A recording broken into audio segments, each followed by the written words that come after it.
Hola, en este vídeo vamos a ver cómo añadir un documento PDF a una referencia que ya tengamos en nuestro gestor bibliográfico.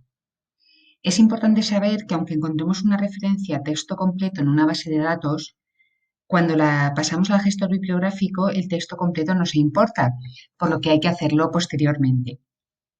Entonces lo que tenemos que hacer es ir a nuestro gestor, ¿vale? Y en la referencia de la que tengáis el PDF con el texto completo, la abrís y aquí donde pone Files, añadís el expediente. Uy, perdón, añadís el texto completo en PDF, ¿vale?